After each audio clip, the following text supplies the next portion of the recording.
wa rahimakumullah. Insyaallah kita akan kembali melanjutkan pembacaan kita di dalam kitab Al-Qawaid wal Usul Al-Jami'ah karya Al-Imam As-Sa'di rahimahullah tabaraka wa ta'ala. Dan insyaallah kita akan masuk di kaidah yang ke-25.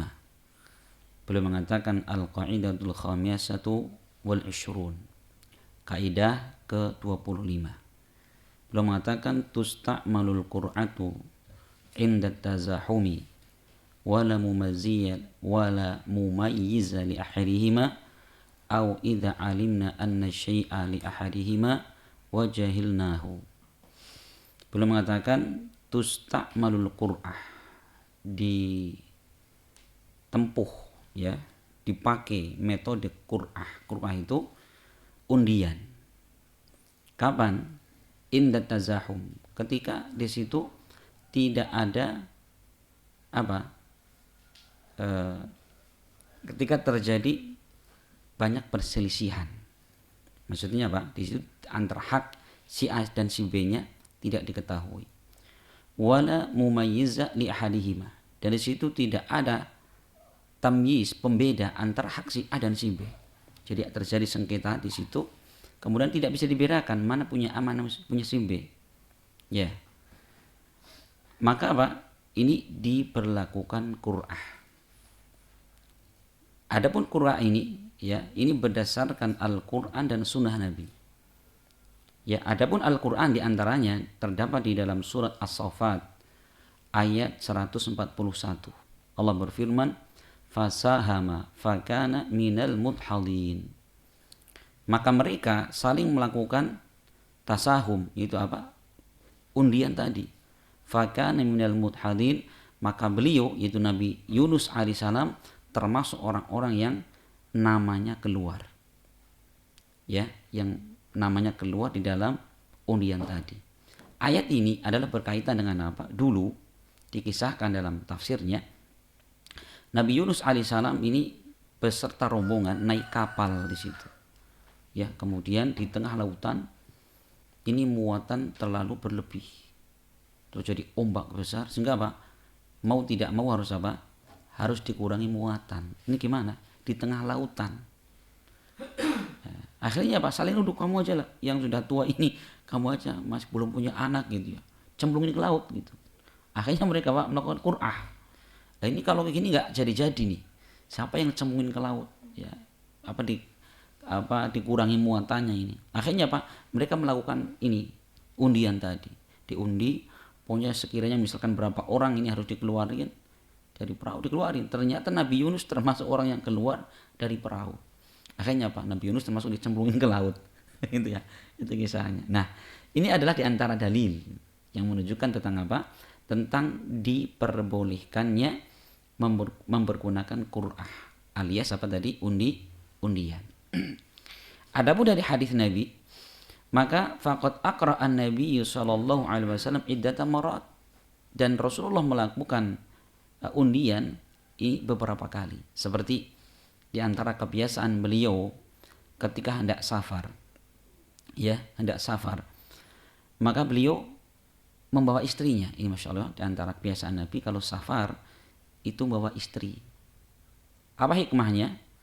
Ya, biar gak pencilakan. Ya, biar fokus dengan istri yang ada kan gitu. Nah, istri beliau kan lebih dari satu. Disebutkan ada 9 istri beliau. Ya sekarang siapa yang dibawa? Kalau yang dibawa yang paling dicintai nanti ya cemburu yang lain. Dan tidak termasuk berlaku adil kan gitu. Akhirnya apa? Beliau setiap kali mau safar, ini istri mana yang dibawa? Itu apa? Melakukan qur'ah. Jadi anak panah. Kemudian di situ dikasih nama masing-masing istrinya. Aisyah, dan sebagainya itu ya. Ditulis semua. Nah, ini mau safar, satu diambil. Kalau keluarnya Aisyah, berarti Aisyah yang ikut. Nah, suatu saat nanti mau keluar lagi, safar lagi, diambil satu lagi, nama lagi. Tapi yang sudah pernah diambil jangan masukin lagi. Nanti itu terus ternyata apa? Curang deh ya. Istri yang paling enom yang dibawa terus gitu nanti. Nah, jadi gantian. Misalkan istrinya 4 kan nggak boleh lebih dari 4 itu ya. Sudah itu undiannya 4 saja sudah. Keluar yang pertama Partinem sudah Partinem. Nanti bulan depan siapa lagi siapa Partini nah, gitu ya. Tapi udah Partini jangan masukin lagi gitu. Ini masya Allah ini bentuk apa? Bentuk keadilan. Ya.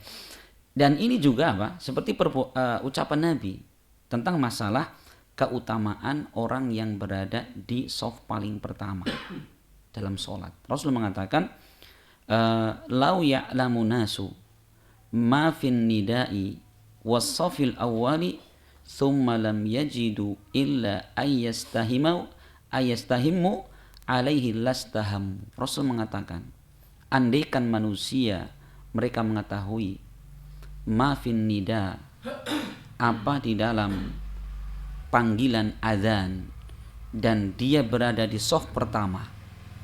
Ini dari sisi keutamaan, dari sisi pahala di dalam apa menjawab azan, yang orang azan. Kemudian apa? Dia bersegera dan berada di shaf paling pertama. Ya. Tsumma lam yajidu, kemudian mereka tidak mendapati itu kecuali harus dengan berundi, lastahamu, niscaya mereka akan melakukan undian. Maksudnya apa? Ketika misalkan ada di shaf pertama tersisa tempat 1 orang, tiba-tiba yang datang 3 orang, siapa yang menempatin itu? Ya, apakah boleh udah monggo jenengan saja, saya ngalah? Enggak benar seperti itu, Pak. Kenapa? Karena yang Allah perintahkan itu fastabiqul khairat, berlomba-lomba dalam kebaikan kan itu. Shaf pertama paling baik, enggak boleh monggo jenengan yang tua. Lah, saya udah tua malah ngalah. Jangan. Justru siapa yang cepat dia dapat. Nah, sekarang 3 orang masuknya bareng, brek. Nah, rebutan kan? Masa gelut dorong-dorongan? Enggak boleh juga. Nah, itu andai kan mereka harus kurasa sudah ambil nama yang keluar siapa? Berarti kamu shaf pertama, kita ngalah nomor kedua. Hah? Nah, apa pingsut? Gitu. Gitu ya. Gitu. Jadi apa namanya? Nah, di situ boleh.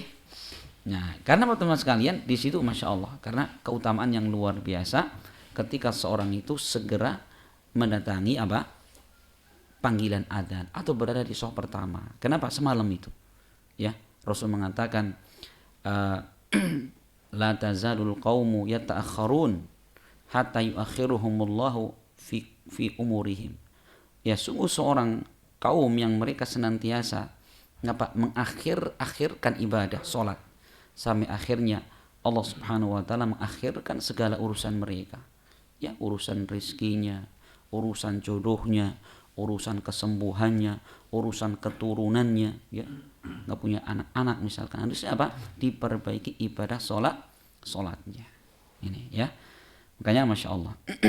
Nah ini di antara dalil-dalil yang membolehkan tentang adanya qur'ah. Kemudian kata beliau, fa idza juhila al-mustahiqu aw tazahama adadun ala man yuqaddamu wala yumkinu ijtima'uhum fihi wala mumayyiza li ahadihima uqri'a bainahum. Beliau mengatakan apabila tidak diketahui siapa yang berhak dalam hal itu, aw tazahama, atau di situ berbenturan, ya, beberapa orang yang andil di situ, ya, siapa yang harus didahulukan, sedangkan tidak mungkin ada kesepakatan di antara mereka dan tidak ada yang bisa memisahkan, membedakan, maka uqri'a bainahum, maka dilakukan tadi qur'ah, apa tadi, undian di antara mereka. Ini sifatnya umum ya. Contoh tadi istri, sekarang anak-anak misalkan, ya, kita punya anak 5, 6 misalkan, ya, udah gede-gede. Nah, sekarang kendaraan kita punyanya cuma motor. Jadi kalau kita punya anak naik motor semua sih harus belakangnya pakai apa? Minjem ini apa? Roda gitu ya. Bahaya jalan nih. Sekarang misalkan ini bapaknya mau kemana? Mau pengen jalan-jalan ngajak anaknya. Kan nggak mungkin bapak semua kan? Udah gede-gede. Berarti kan satu-satu. Siapa duluan ini? Yang kecil Pak saya duluan, yang paling gede saya duluan, udah pening belajar itu tiap hari mumpung liburan. Yang nomor 2 juga gitu. Nggak ada yang mau ngalah. Gimana caranya? Nah, maka caranya diundi. Sudah, duduk semuanya, sekarang kita undi dulu. Siapa yang keluar namanya, dia yang jalan-jalan, gitu kan? Nah, berarti yang keluar dulu nomor 3 jalan-jalan sudah. Mungkin pekan depan, bulan depan gantian yang lainnya. Itu Masya Allah.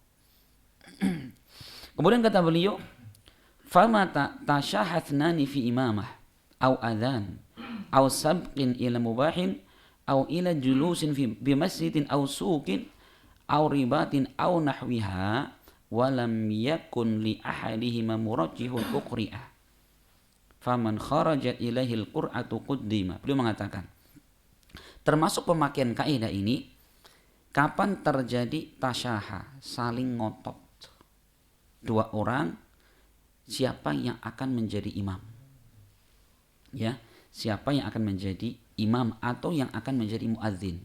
Jadi misalkan ini ada masjid, belum ada muadzin tetap, belum ada imam tetap. Misalkan mau jadi muadzin dulu gitu ya. Datang ke masjid bareng-bareng. Ini 4 orang bisa bareng kok. Karena pintu masjid ada 4, 1 lewat kanan, kiri, belakang 2 orang. Nah, semua megang mic. Mau adzan. Gimana caranya? Iya kan? Siapa ini yang adzan dulu? Apa kemudian bareng? Jadi ya, atau satu ngalah. Kalau itu tidak terjadi, salah satu yang ngalah. Repot itu, malah nanti sampai keluar waktu masih otot-ototan siapa yang adzan. Sudah, daripada kita berantem, mau adzan berantem kedengeran orang nggak enak, sudah diundi. Siapa yang keluar dia yang jadi muadzin. Nah gitu. Mungkin nggak? Mungkin. Kenapa? Saya ngalami zaman kecil dulu itu, gitu ya, sama temannya itu rebutan mau adzan. Masya Allah. Sampai kita punya inisiatif, sudah adzannya bareng aja berdua. Gitu. Jadi satu Allahu Akbar, saya ngulang lagi Allahu Akbar. Pakai mic, coba bayangkan itu ya. Saking semangatnya azan ada gitu ya. Nah ini itu pada di Qur'ah tadi ya, dikasih undian siapa yang keluar. Atau jadi imam. Ya, atau jadi imam ini. Ini semua orang pengen jadi imam. Kalau sekarang dibalik, semua orang enggak ada yang mau jadi imam. Nah, gitu. Kalau misalkan udah jadian, semua pengen jadi imam. Ya. Ya tentunya kalau ini tidak ada hal yang bisa mempersatukan, yang menentukan siapa ya dia. Seperti jadi Rasul menyebutkan siapa yang paling berhak menjadi imam, yang pertama adalah aqra'uhum li kitabillah. Yaitu orang yang paling aqra', yang paling pandai, paling benar, bagus di dalam bacaan Al-Quran. Misalkan ada orang 5, Masya Allah, hafalannya sama, bacaannya sama, bagusnya sama, sudah. Tajwidnya sama, sudah, nggak ada perbedaan. Semua berhak semua ini. Nah, maka bagaimana? Ambil kriteria yang kedua. Apa kriterianya? Yang kedua adalah afhamuhum li sunnati Rasulillah. Maka yang menjadi imam orang yang paling faham terhadap sunnah Rasulullah. Yang kedua. Ternyata dari 5 orang ini yang paling paham 3 ini. Wah, berarti masuk apa? Semifinal nih. Ya. 3 orang ini. Nah, 3 orang ini Masya Allah, pemahaman sunnah sama semua. Kalau itu sama, bagaimana? Kriteria yang ketiga, yaitu orang yang paling apa? Pertama kali masuk dalam Islam. Aqdamuhum silman. Orang yang pertama kali masuk Islam. Kalau sekarang Islam semua sudah. Nah, yang pertama kali mengenal hidayah sunnah. Ternyata bareng-bareng dulu. 2 orang bareng itu 1 jam sudah kenal sunnah, pemahamannya sama, hafalannya sama, bacanya sama. Bagaimana? Nggak ada lagi. Apa imamnya 2? Nggak mungkin. Akhirnya diperlukan tadi apa? Qur'ah. Itu ya. Jadi kalau imam ini ada perincian seperti itu. Atau sabqin ila mubah. Orang yang dia lebih dahulu dalam perkara yang mubah.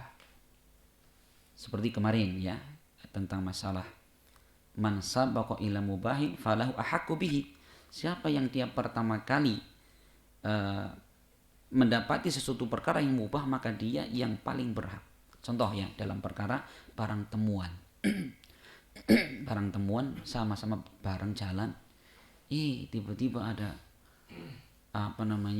lihat ayam hutan di hutan ini ya, bukan di rumah tetangga, di hutan lihat ayam hutan. Lihat bareng ayam, ngomongnya bareng, matanya bareng tertuju gitu. Siapa yang paling berhak di situ?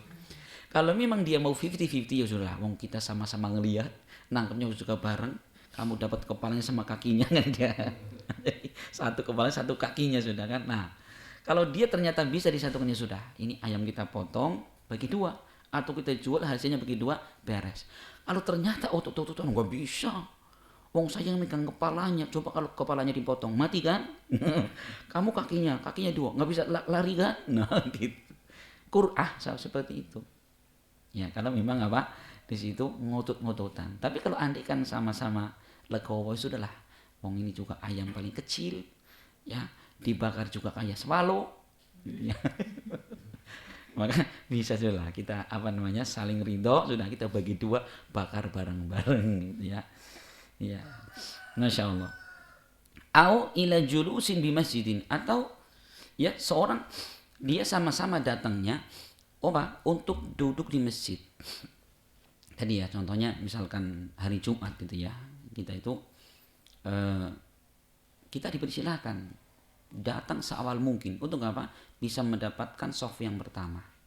Ini tadi digambarkan soft pertama ini tersisa satu orang ini. Ternyata yang datang 3 orang bareng-bareng brek di situ sama duluan ini. Kakinya kanan sudah menuju ke soft tadi. Nah, saking semangatnya orang ini. Nah, maka bagaimana? Boleh dengan Qur'ah tadi. Ausukin atau orang yang hendak masuk pasar, jualan di pasar. Nah, ini rebutan apa? Lapak misalkan gitu ya. Kalau memang tidak bisa ini, udah kita bareng-bareng aja sini. Kalau memang tidak bisa, bagaimana? Dengan Qur'an tadi. Kalau apa? Tidak ada perkara yang menyelesaikan masalah.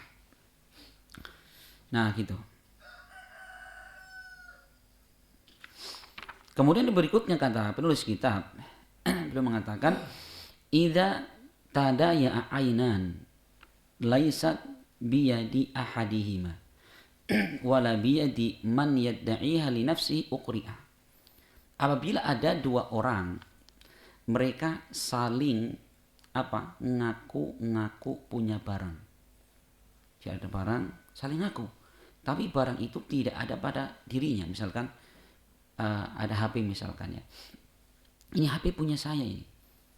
Tapi bukan dia pegang, tapi kalau dia pegang misalkan ini punya saya, ini saya bawa dari rumah misalkan. Nah, lebih kuat ini. Nah, sekarang ada 2 orang saling nuduh itu HP saya, dia juga mengatakan HP saya gitu. Dan di situ tidak ada perkara yang menguatkan ini punya siapa. Begitu dibuka sama-sama belum ada nomor teleponnya, belum ada kartunya, belum ada. Pokoknya itu HP masih baru. Tapi kalau misalkan ternyata dilihat saling ngaku, ini punya saya, buktinya coba dilihat dalamnya itu nomor kontaknya nih, Pak ini. Oh, berarti punya kamu gitu ya.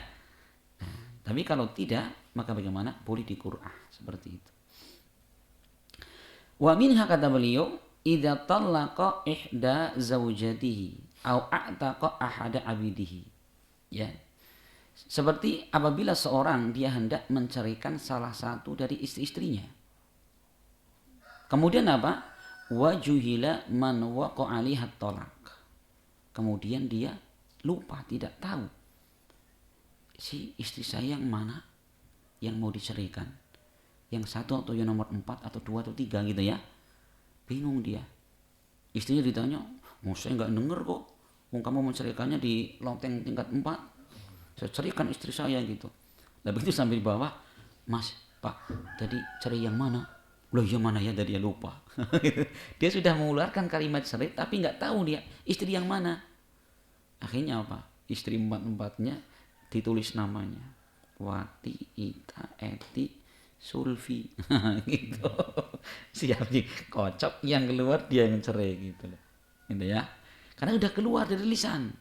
Itu ya, itu sudah jatuh cerai itu.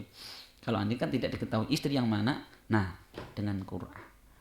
Atau a'taqa ahada abidihi, atau dia punya budak banyak, dia mau memerdekakan, saya mau memerdekakan satu budak ini, satu budak dimerdekakan. Ternyata dia, aduh mana ya ini bagus semua gitu ya, perlu semua, tapi apa? Dia misalkan harus bayar kafaroh, harus bayar budak, mana yang dimerdekakan? Bingung dia milih yang mana, diutak-utak. ini bagus, ini bagus, bagus, bagus semuanya itu. Akhirnya apa? Di Qur'ah. Siapa yang keluar, maka dia yang dimerdekakan. Iya. Tapi teman-teman sekalian, bahwa Qur'ah itu tidak berlaku ketika masing-masing orang ini sudah diketahui hak dan bagian mereka. Beliau mengatakan wa amma idza ulima ishtirakuhum fil a'yani aw duyuni wa aradu qur'ata liman yakunu lahu syai' fa inna hada minal maisir. Kata beliau, adapun apabila sudah diketahui bagian hak dia dalam suatu barang misalkan, kemudian mereka hendak melakukan qur'ah. Contoh, A sama B, dia dulu pernah syirkah. Apa syirkahnya? Beli 1 unit mobil.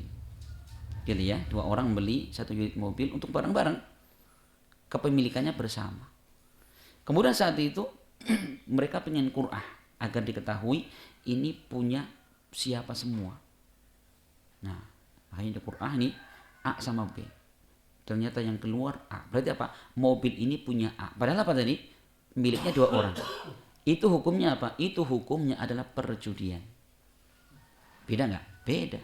Kalau tadi yang kita bahas itu ketika tidak diketahui siapa yang berhak di situ. Sekarang sudah jelas-jelas. Mobil ini harga 100 juta.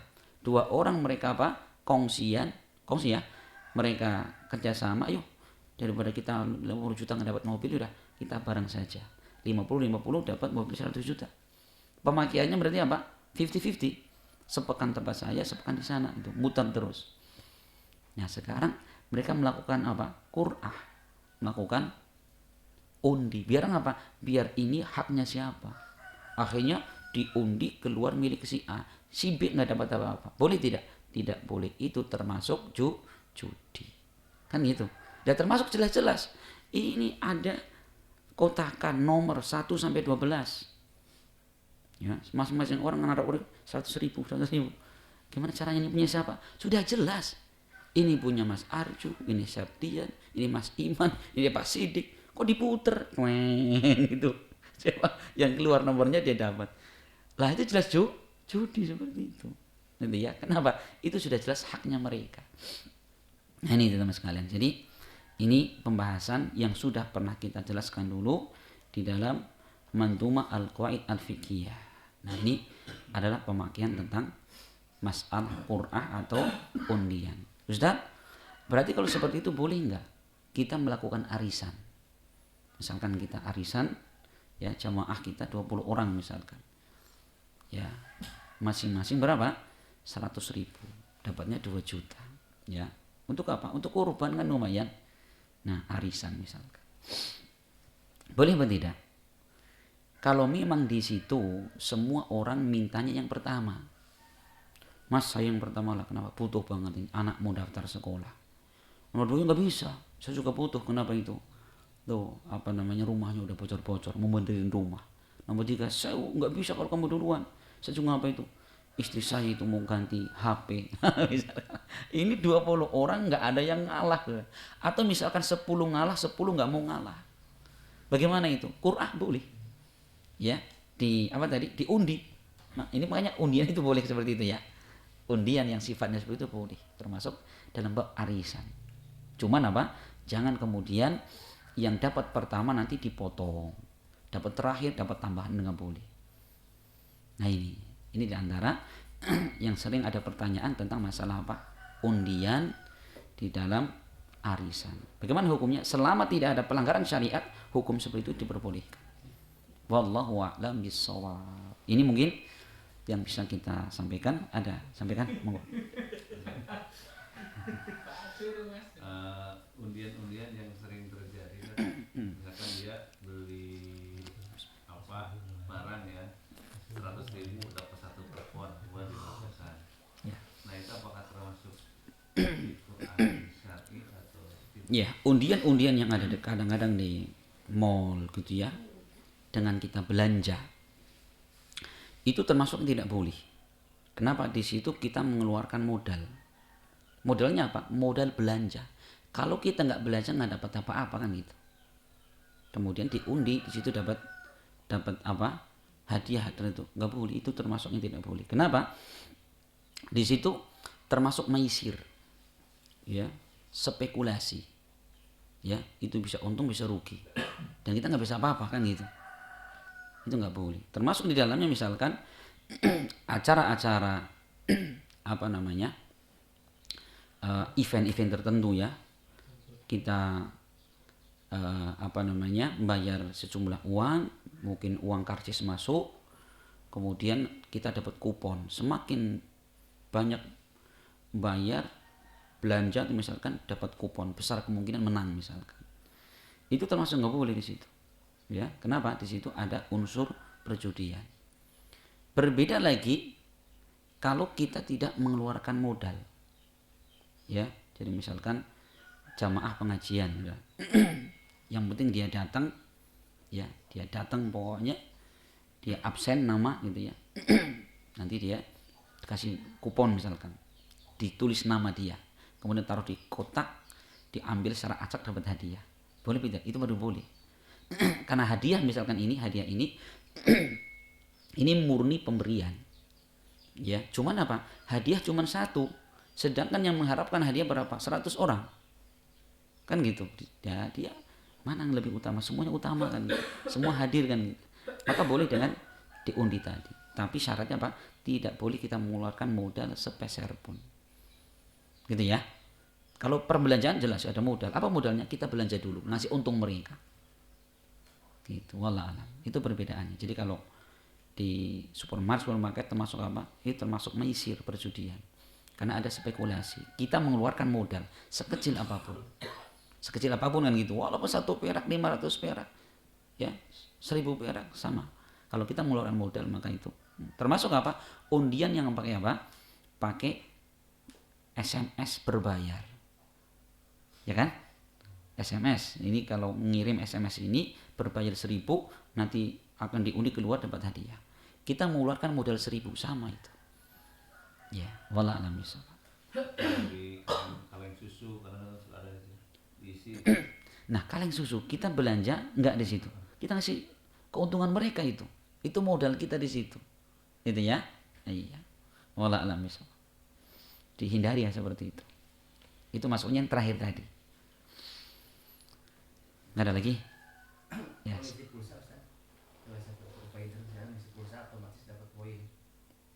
Nah, poin itu bisa ditukar undian, ada yang mobil, motor seperti itu. Sama, dia itu ya. Belanja. Nanti kan diundi kan? Diundi. Iya. Satu poin ditukar. Belanja kan? Dia belanja di situ sama seperti di mall. Ya, dia belanja misalnya 50.000 per kelipatannya dapat 1 kupon. 100.000 2, 150 3 terus.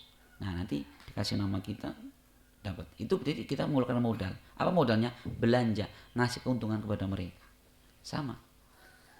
Itu ya, wallah alam bisawab. Tapi beda kalau misalkan kita punya banyak agen sudah. Kita acak sudah, punya agen besar kecil. Nanti kalau misalkan bulan Ramadan kita kasih hadiah. Dan hadiahnya nggak tahu siapa ini. Gitu ya. Itu sama misalkan hadiah. Cuman apa? Kita mau ngasih hadiah yang kemana nggak tahu kan? Ini sama-sama juga pelanggan semua udah. Kita undi misalkan, itu baru berbeda. Wallahu a'lam bishawab. Sampai sini ya. Semoga bermanfaat. Subhanakallahumma bihamdik, asyhadu an la ilaha illa anta astaghfiruka wa atubu ilaik. Assalamualaikum warahmatullahi wabarakatuh.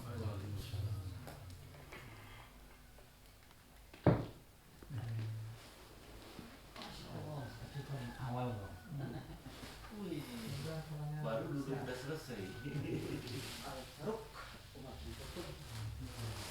Umar kok belakangan.